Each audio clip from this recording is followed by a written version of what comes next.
Hi, this is New Time on Silkway TV channel. We introduce you with the most visible news and important events that happen throughout this week in Kazakhstan and Central Asia. More details on politics, economy, social and cultural life with opinions from the most recognizable experts of Kazakhstan and world. I am Ainuri Mangali and this is what you'll see today. CSTO summit took place in Belarus capital. What is the future of the regional alliance in the field of collective security? Political observer Gaziz Abishev answered New Times questions.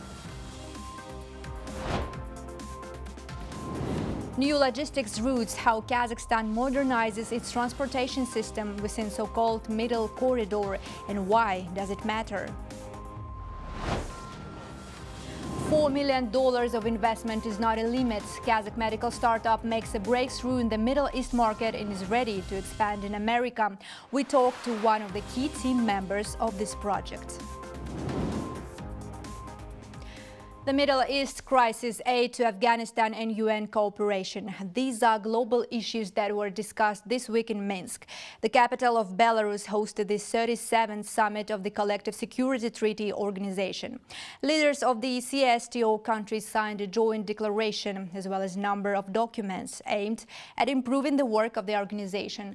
The president of Kazakhstan noted that the summit site is taking place in difficult conditions of the rapidly increasing degradation of the international situation. What is the meaning of the statement? Our reporter Dauren Isagulov is ready to bring some clarity on this matter. The day of the CSTO summit in Minsk began with a sudden ferocious blizzard. With a squally wind and snow, nature seemed to emphasize that the geopolitical storm in the world would become the most important topic of the day. However, the leaders of the CSTO member states arrived in Belarus in a good mood. While greeting President Tokayev, the Belarusian leader did not miss the opportunity to joke that the typical Astana weather is being brought to Minsk. But in the meeting hall of the Collective Security Council, the heads of state put all jokes aside. The president of Belarus stated that constantly emerging global threats weave the interest of the CSTO into one knot. The leader of Kazakhstan countered his colleague's word by saying that there is no need to talk constantly about threats to the CSTO. Often made claims on this topic create the illusion that we are afraid of someone. Statements like this seem to already be getting completely misinterpreted. At the same time, President Tokayev did not exclude the organization's rhetoric should be tough, but still correct. The Kazakh leader noted that he shares the concerns of his partners regarding the issues of drug trafficking, cross-border crime and illegal migration. Next year, Kazakhstan will intensify measures of confronting these issues by accepting the status of chairman of the CSTO. Kassym-Jomart Tokayev mentioned that the summit is taking place in increasing degradation of the international situation. The Middle East crisis is particularly alarming. As a result of the conflict, the civilians are suffering and a large number of innocent people, including children, have died. It is impossible to put up with this. The Middle East conflict has unleashed a spiral of global informational and ideological confrontation. We need to stop it before the fire of war burns down all countries and continents. The heads of states paid special attention to the situation in Afghanistan. Official Astana called on the international community to continue providing humanitarian assistance to the Afghan people. President Tokayev also emphasized that the CSTO should strengthen close cooperation with international organizations. We suggest to focus on maintaining the established level of interaction with the United Nations and its structures. This work is being carried out on the basis of the joint declaration on cooperation between the secretariats of the CSTO and the UN dated March 18, 2010. We support further deepening of cooperation with the CIS and the Shanghai Cooperation Organization. As a result of the summit, the heads of states signed 15 documents regulating the joint fight against international terrorism, extremism and illicit trafficking of weapons and drugs. A number of documents are also aimed at strengthening military cooperation. Kazakhstan will also focus on these matters, taking a chairmanship in the organization next year. The upcoming meeting of the leaders of CSTO will be held in Astana. Dauren Isagulov, New Time. The Collective Security Treaty Organization in the near future will be able to participate in UN peacekeeping operations, says a political observer Gaziz Abishev. According to the expert, CSTO is a significant military power and it would be able to operate in regions where the sides of conflicts have no face in other global alliances. The origins of the organization can be traced to the collective security treaty signed in 1992 in Uzbekistan. In 2002, it was turned into CSTO, a military alliance. With such formation, the fragmental development of military cooperation between post-Soviet states was transformed into full-scale cooperation. The January 2022 events in Kazakhstan boosted the popularity of CSTO, which for the first time in its history stepped in with its peacekeeping mission. What is CSTO today? How the world sees this organization and issues still remain unsolved for state members. Gaziz Abishev has the answers in an interview to our reporter Dorian Isagulov. Okay, Gaziz, thank you very much for joining us. Let me start from this question. What is CSTO today and how the world sees this organization?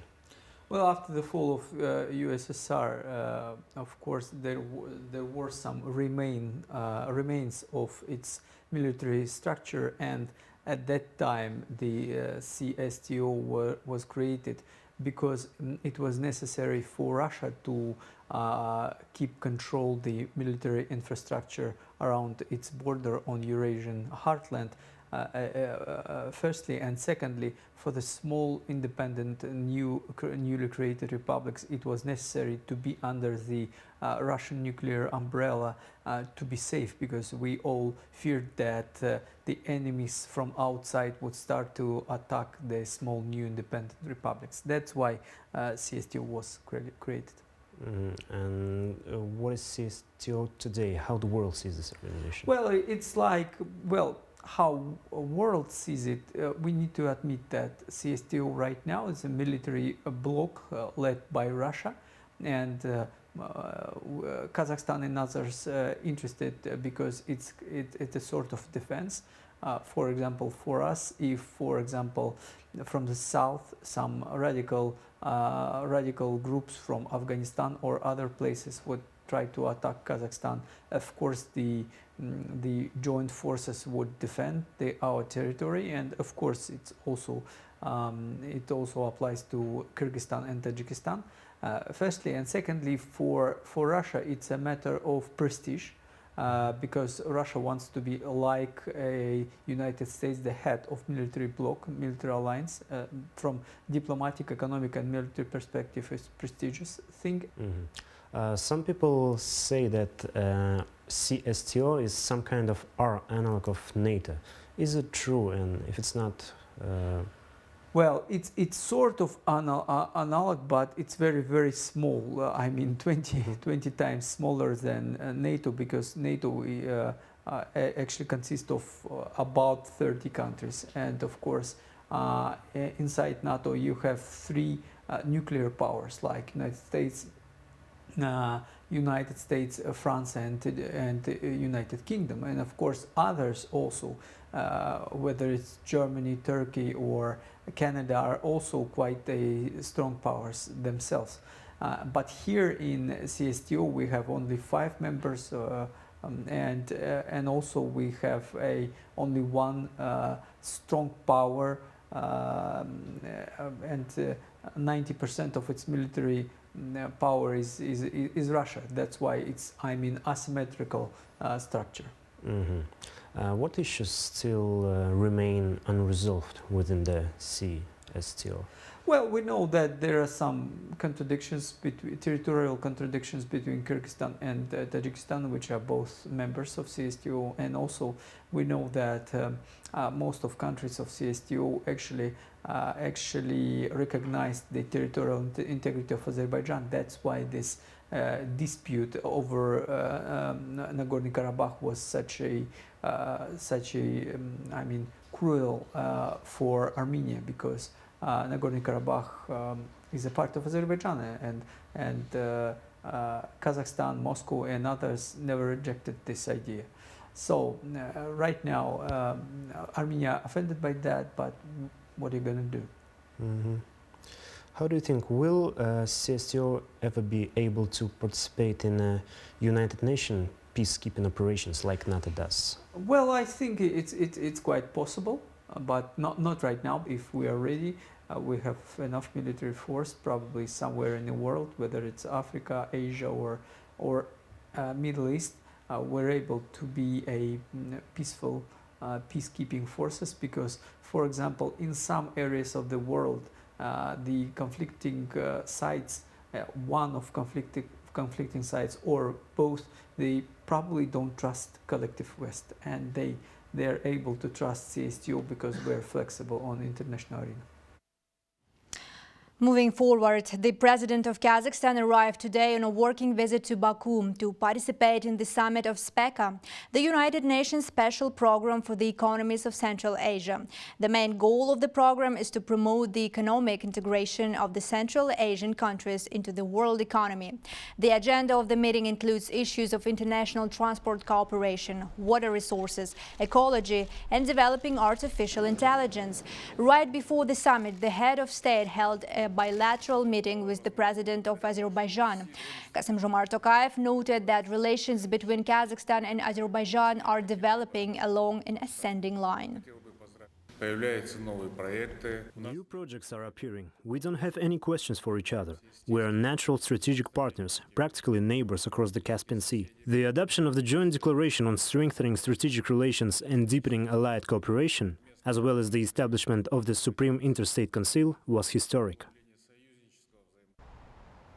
During the meeting, both leaders discussed the possibility of intensifying joint work in such important areas as construction of a fiber optic communication line on the bottom of the Caspian Sea, increasing the supply of Kazakh oil through the territory of Azerbaijan, the development of the Trans-Caspian international transport route, as well as the implementation of promising projects in the field energy and renewables. Meanwhile, transport and logistics can and should be prioritized in bilateral cooperation, said Azerbaijani expert Farhat Mamadov, noting that with close eye on Central Asia, Azerbaijan today is intensifying relations with Central Asian economies. In this regard, Mr. Mamadov emphasized that Kazakh-Azerbaijani cooperation is still not fully disclosed. Trans-Caspian Transport Corridor can be a project which will elevate the partnership. As expert highlighted, current geopolitical and geo-economic situation makes this route one of the most promising and competitive in a global arena, but the action plan should be undertaken for its successful implementation, experts summarized. Traditionally, the limping sphere of our interaction was trade turnover. However, in recent years we have observed that there's a growth in this area as well, estimated at 20–30% annually. I think that in the next few years we will double or triple these indicators. Therefore, we say that there's a great potential. The current visit will play a role in improving the efficiency of ongoing projects, which should be reflected in the figures for the year.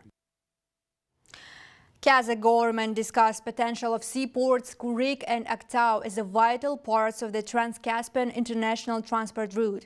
Earlier, President Tokayev in his State of the Nation address ordered to create a comprehensive plan for the development of seaport infrastructure to strengthen country's transit potential and develop middle corridor. A significant role will be given to the port of Kuryk. According to the President, the port will have to become a logistic cluster. It is expected to run in full mode by 2025. Darren Isagulov learned more details about this initiative. A new transport and logistics hub is set to emerge at the Aktau and Kuryk ports in Kazakhstan. The Ministry of Transport is now making a plan for a project aimed at expanding container capacity and advancing cargo transshipment terminals. The Sarja multifunctional marine terminal at the Kuryk port can play a pivotal role in executing this initiative. Despite being in the construction phase, the terminal has already received its first cargo this year. It is anticipated to achieve full operational status by 2025, consequently boosting the throughput capacity of the Trans-Caspian international transport route, also known as the Middle Corridor. Given the current geopolitical situation, the closest access to open water is the Middle Corridor, which offers a route for Kazakhstan to export goods to the Caucasian hub, connecting through Azerbaijan and Georgia to the Black Sea. The access to the latter allows global logistics operations. The Kuryk port is one of the key links along the route. We can see a significant increase in freight transportation year after year. So, for example, last year we doubled our volumes, and at the end of the year we will add about 15 or 20% to the last year's volume. There are also intentions to increase cargo traffic along the Trans-Caspian international transport route to 35 million tons by 2029. The Ministry of Transport anticipates that by the end of the year, the cumulative volume of freight transported by rail in Kazakhstan will reach 300 million tons. The establishment of the Darbaza-Maktaral new railway line is poised to attract an additional freight flow of 10 million tons annually. These, along with other measures aimed at advancing the railway industry, were discussed during a government meeting this week. Азия мен Еуропа арасында Қазақстан арқылы өтетін транзиттік тасымал көлемі The volumes of transit transportation between Asia and Europe through Kazakhstan are increasing every year. In this regard, systematic work is required to develop infrastructure and update the rolling stock. To that end, in the next 3 years, new railway lines with a total length over 1,000 kilometers will be constructed, and more than 550 locomotives as well as passenger and freight cars will be procured. At the same time, the modernization of operating main railway networks with a total length of nearly 5,000 kilometers is now underway. The demand for the Trans-Caspian international transport route is growing. Positioned at the heart of the Eurasian continent and intersecting numerous international transportation routes, Kazakhstan consistently improves its transit capabilities. Daurian Sagulov, New Time. US and Central Asia, meanwhile, will cooperate closely in the B5+1 format. This is a new initiative aiming to boost business and trade partnership between the US and Central Asian countries. Let me remind you that this idea was sounded during first ever meeting of American President Joe Biden with the leaders of 5 Central Asian countries on the sidelines of the 78th UN General Assembly in New York earlier this year. What other important news topics dominated Central Asia this week? My colleague, political observer Ozhet Shigirbayev is ready to tell us in details. Ozhet, good evening. Welcome to the program, and the floor is yours. Thank you, Anur. I am ready to start in a moment.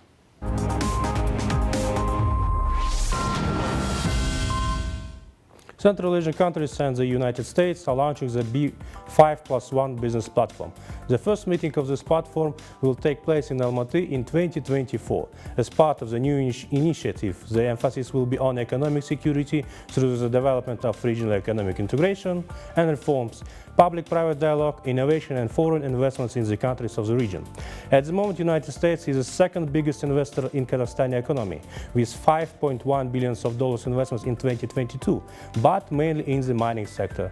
It's expected that this initiative will attract new investors in the new industries such as infrastructure, railways, road connections between the huge populated cities such as Almaty, Bishkek, Tashkent and others. During the 2-day Population and Development Ensuring Rights and Choices Conference, which was organized by the United Nations Economic Commission for Europe and the UNFPA, UN review of population trends was presented. According to this document, working age of population will have continued to shrink across the region, except in Central Asia, where fertility rates remain high. By 2050, the population of Central Asia will exceed 100 million of people.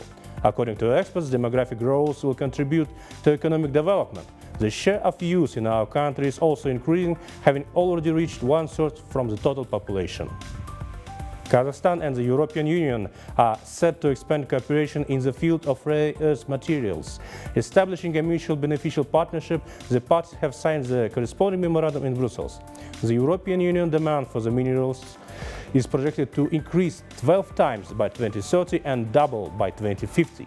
Meanwhile, 18 of the 34 critical raw materials essential to the European economy are produced in Kazakhstan, including both as raw materials and processed metals. These metals are exported not only to the European Union, but also to the United States, China, South Korea and the United Kingdom. That's it for today. From my part, Ainur, giving floor back to you. Thank you very much. Thank you very much. That was political observer Ozhet Shigirbayev with his review of the most interesting news topics in Central Asia this week.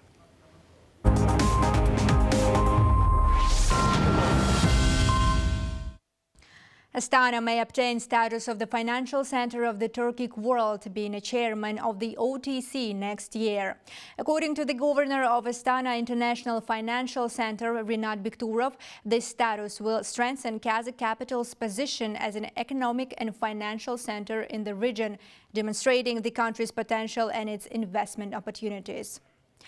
He also noted that this position will help the regulators of the countries cooperate more closely, specifically in the field of green investments. It's worth mentioning that earlier Kazakhstan proposed to create a Council of Turkic Green Finance, which is defined as one of the key priorities during the country's chairmanship in the Organization of Turkic States in 2024. The first case in this regard is that we issued a license to an asset manager from Hungary who will create 3 funds to invest in green projects. In general, I consider the direction of green finance within the framework of Organization of Turkic States to be the most promising and prospective. Earlier, we even prepared a declaration to create a joint secretariat for more sustainable projects and jointly seek solutions for structuring funding. United Kingdom supports major hydrogen projects that Kazakhstan puts in place. That is according to the UK Minister of Industry and Economic Security, Nusrat Ghani, a good sign for cooperation in the field of high-tech solutions outlined in the Memorandum of Understanding between the two countries. In an interview to the Kazakh Forum International News Agency, Nusrat Ghani revealed plans of British companies to localize mineral processing with a partnership with Kazakh counterparts, which can result into building and then maintaining a domestic value chain in the mining industry of Kazakhstan. Ghani also reiterated the UK's commitment to support developing countries, including Kazakhstan, in achieving carbon neutrality. The British minister also underlined engagement with Kazakhstan's policymakers and businesses in the field of water management. The expertise in using the green hydrogen technology would be a vital part of these agreements. Let's moving on. Cerebra, a new rising star in startup ecosystem of Kazakhstan. Now, a medical project which helps doctors to detect strokes using AI technology is expanding in the markets of not only neighboring countries, but the world. The project was named the best in Saudi Arabia, and earlier this year, Cerebra AI team also raised more than $4 million in funding from a number of investors. To talk more about the phenomenon and ambitions of Cerebra AI startup, the member of Astana Hub, the resident of the AIFC, and the winner of numerous international startup contests, we invited Cerebra's business development lead, Madina Umurzakova, to our studio. Please watch the fragment of the interview we recorded earlier this week right now.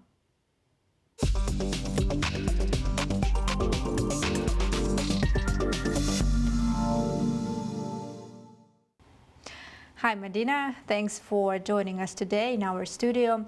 Let me start from asking you about Cerebra medical project. I know that this is one of the leading Kazakh medical startups being funded, being developed by Kazakh innovators. So let us clarify for our international viewers when and how this project was created and what is the story behind the creation of this startup project. Hi Ainur, thank you for inviting me today to talk about more about our startup, our Kazakh startup, Cerebra AI. So Cerebra AI was founded in 2018. So far we have raised $5 million in order to develop our product.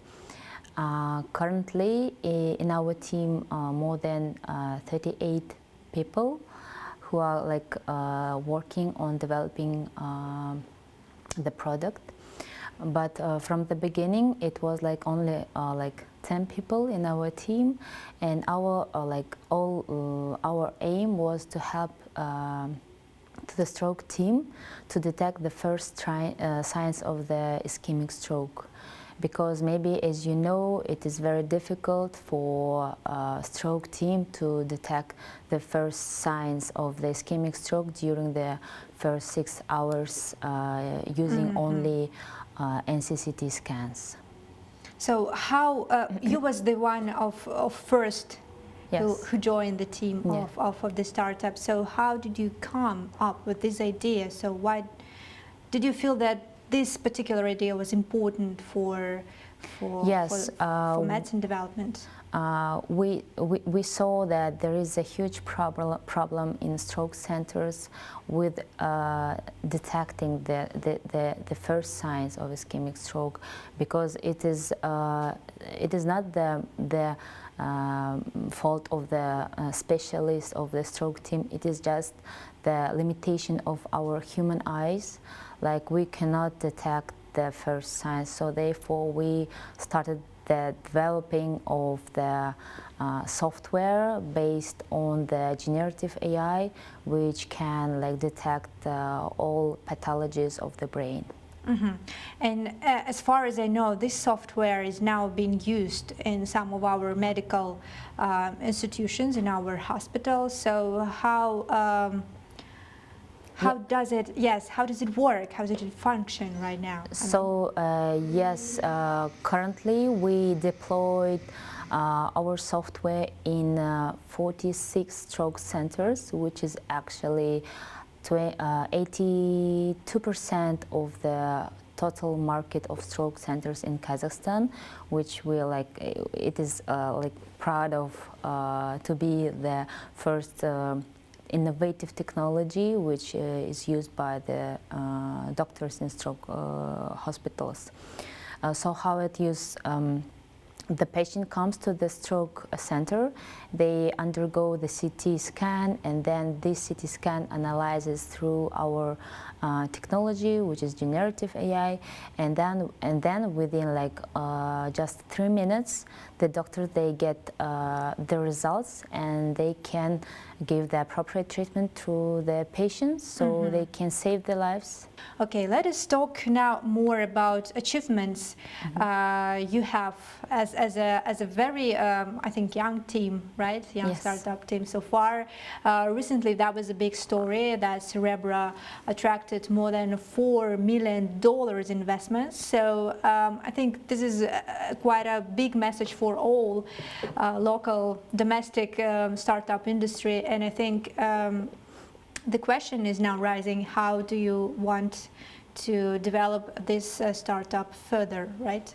With these investments in particular. Yes, yes, we have raised this money, and this funding we are planning to use for developing our product further and expanding our technology abroad. And in autumn, we have launched our first international pilot project in Tashkent, Uzbekistan, in stroke center. So we can say that we have already got the positive feedback from our Uzbekistan colleagues, Uzbekistan doctors. Also, we are planning to expand our technology into the US market, because US market is quite attractive for AI solution in healthcare, like Cerebra AI, because all regulations are clear in US comparing to CIS region. So we are planning to start expanding into the US and getting our first revenue there. So do you have any current negotiations on scaling the project, for example, in American market? Yes, we are planning to start our clinical studies. As we are a medical startup, we need to prove our efficiency for the doctors. Therefore, we are planning to start our clinical studies and getting FDA certification. And also recently I've read, and I think more of Kazakh citizens read the news article about the Saudi Arabia startup contest, and Cerebra was named also the best one in the region. So taking all of this into account, what is the plan, what is the ambition for the next, let's say, 5 years for this startup project? So if US market is quite clear, so for us Saudi Arabia is for us opportunity market, because there are only 3 stroke centers in Saudi Arabia, and there are a lot of people who are going to Hajj there, and they are our target market who can use our technology.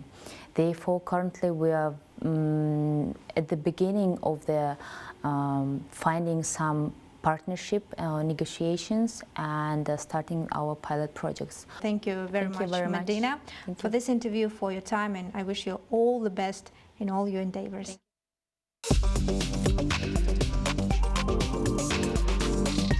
Thank you. Kazakh Tourism National Company, in collaboration with the popular Chinese social media app TikTok, has launched a special project to promote tourism development in Kazakhstan through a dedicated video guide. It features a virtual assistant on the platform, providing information about landmarks, cultural establishments and gastronomic hotspots across the country. The organizers are optimistic that this will encourage both residents and visitors to explore Kazakhstan more. All people are invited to participate in this campaign, which is initially being launched in Astana and Shymkent, with other cities joining later. People can share details about their favorite places and offer recommendations. Based on the results of this project, an interactive map will be available on the TikTok platform. Users will be able to log on and select a region to explore a compilation of diverse videos created by participants using the hashtag Guide to Kazakhstan. User-generated content is always more interesting than conventional presentations. We want every resident of the region to create content about their favorite local spots, exactly as they see it. To date, we see hundreds of videos uploaded under various hashtags in different cities of Kazakhstan. That's it for today. All the main news about Kazakhstan and Central Asia you can find here. More special projects about our country you can also watch on Silkway TV channel. So stay tuned and see you later.